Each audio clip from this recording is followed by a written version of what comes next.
Welcome home, my lady.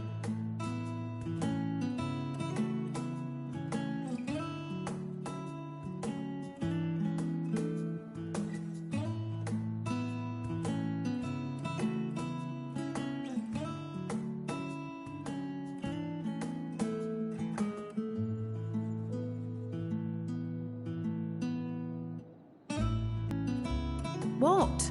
What are you gawping at?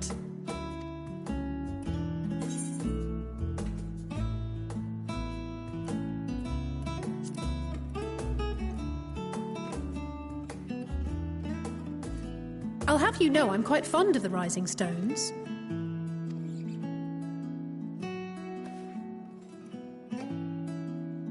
Lord Fortuneau is not to hear of this visit. And I should also like the children to have their gifts, ere my husband makes his return.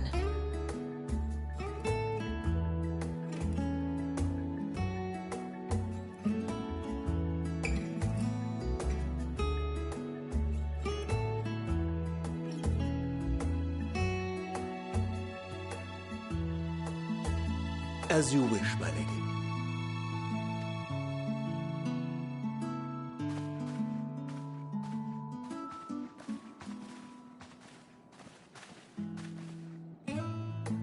Master Alphino, Mistress Alice, if you'd accompany me upstairs. We shan't be long.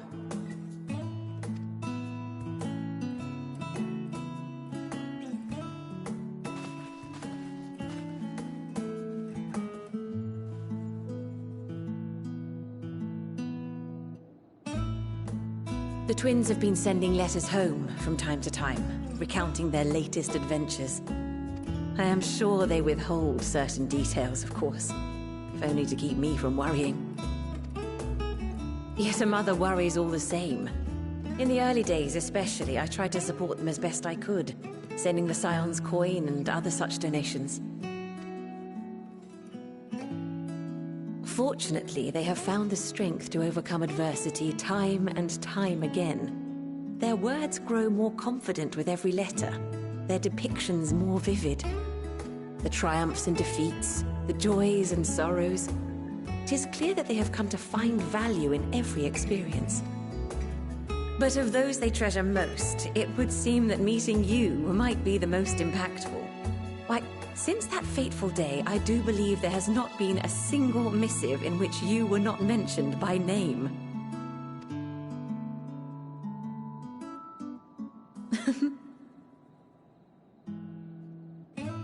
'Tis plain they care for you, and I am glad they have such a steadfast companion watching over them. Under normal circumstances, I would offer you tea, but alas, these are anything but. In any event, why don't you keep me company whilst we await my children's return? Perhaps you might regale me with a tale or two of your exploits.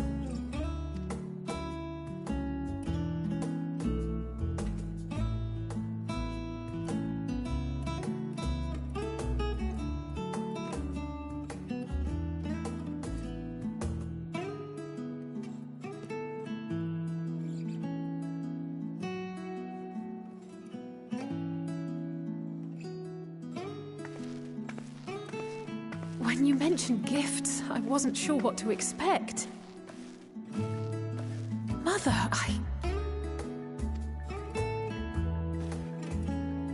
Oh, look how well it fits you. And the style is to your liking?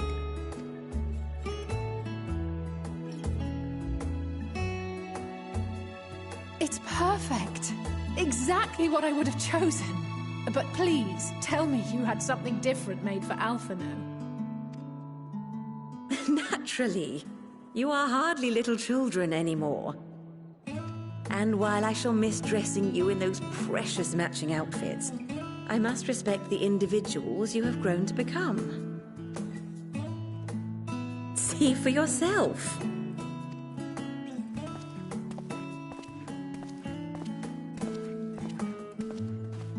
Thank you for the splendid clothes, Mother.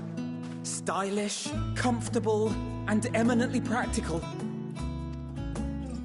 I am so glad you like them. They are.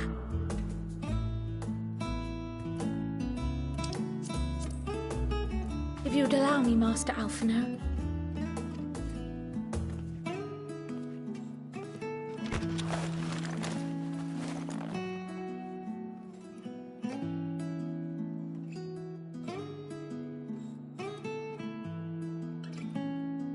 Wait. Are these... A sage's tools of the trade. They belonged to your father.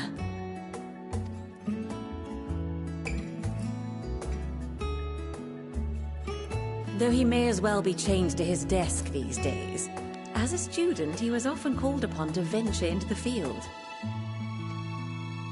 He wielded those armaments, both to heal and to harm in no few battles.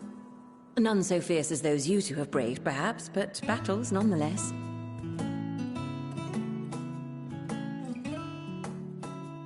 Thus did I pull them out of storage, to show you that he was not always the man who stands in vehement opposition to you now.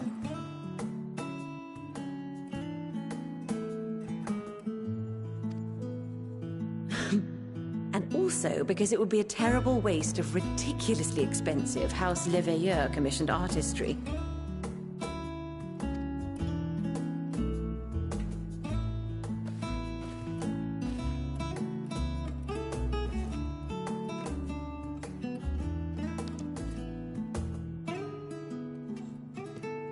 I am told these devices are quite difficult to master, but someone of your extensive experience should soon have them darting about with grace and aplomb. May the wisdom in that crystal serve you well. And please, try to find common ground with your father, that you might come and go without need for this awful subterfuge.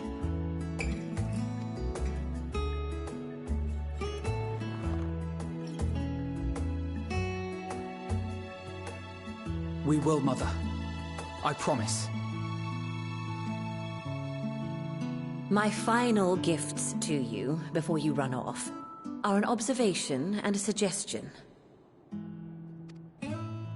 Firstly, Fortunato has ever been a serious man, but it was only after you were born that he truly lost himself in his work. I may not know the Forum's inner workings, but I know your father's. The timing of that change in him holds some significance. Secondly, do not seek to best your father with words.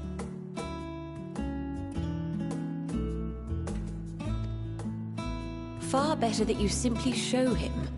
Let him discover the merit of your actions, after they cannot be undone.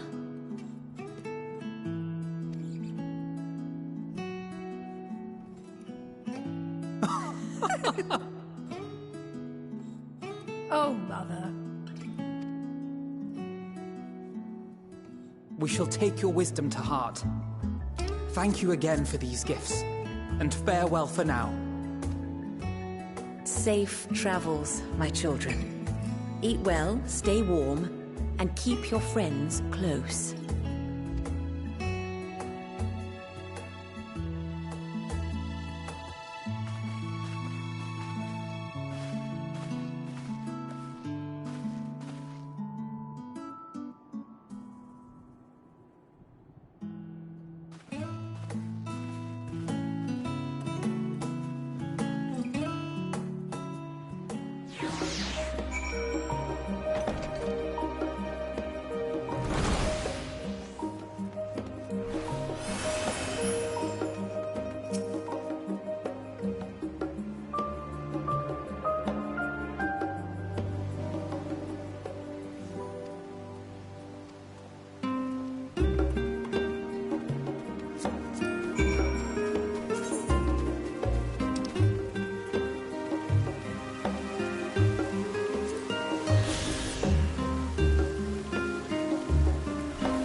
Your time in Thafnir has certainly been eventful. In my opinion, carrying out Vitra's request and assaulting the Tower of Zot should be our highest priority. I agree. While I still have questions concerning the Forum and their grand undertaking, we have all but exhausted our avenues of investigation. Simply pressing them any harder on the subject will almost certainly result in our expulsion. Therefore, I suggest we explore the ethereal sea connection by way of a letter to Master Matoya, then make our way to Thafnir.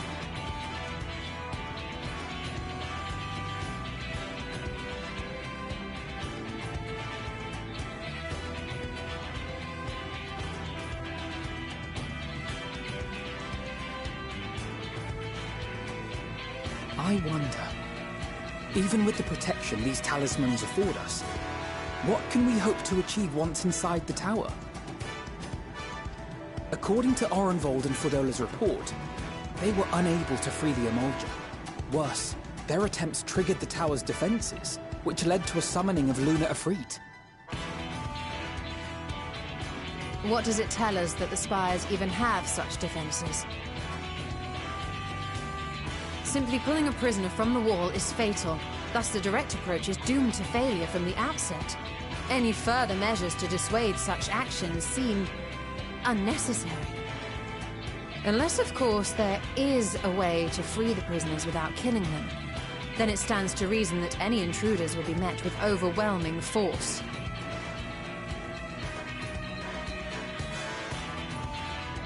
The towers appeared throughout the world in but the twinkling of an eye. 'Twas by magical means these structures were raised, I surmise.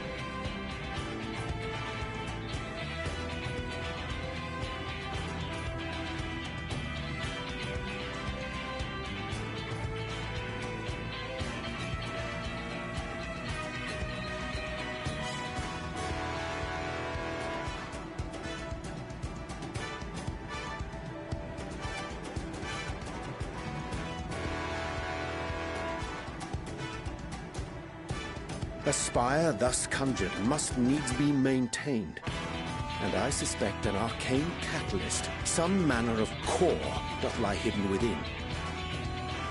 Destroy the core, and the tower ceaseth to be, thus liberating the captives without harm. So we can hope, and I would prefer to enter the tower with a working theory than with no plan at all. Assuming Ishtola's reasoning is correct, the chances of the defenses remaining dormant are small to none. Any primals will have to be dealt with, and defeating one will likely only lead to the summoning of another. Our every victory will only compound the prisoner's suffering. May we not then divide our forces? Those proficient in healing will focus on sustaining the captives. That duty can be covered by Urianger, Kryl, Yostola, and myself. The remaining Scions will proceed with the search for the core. Admittedly, this strategy puts both parties at greater risk, but it should bolster our chances of saving the Archosaurus by a considerable margin.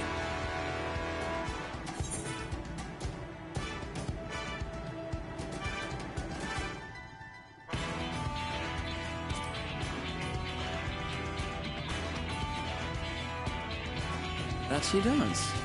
But I think Alize herself would assert that she's at her best when she's charging onto the breach. And from what I recall from the Grand Cosmos, there's a spring in her step when she fights by your side. Ye gods, will you never let me hear the end of that? Rest assured that I will do what is asked of me, regardless of who I happen to be standing next to at any given time. It seems we have a plan. All that remains is to carry it out. I will inform Radzat-Han of our movements, so let us make our preparations and regroup near the tower. The military post in what's left of the Hamsa hatchery should serve as a convenient staging. That sounds perfect.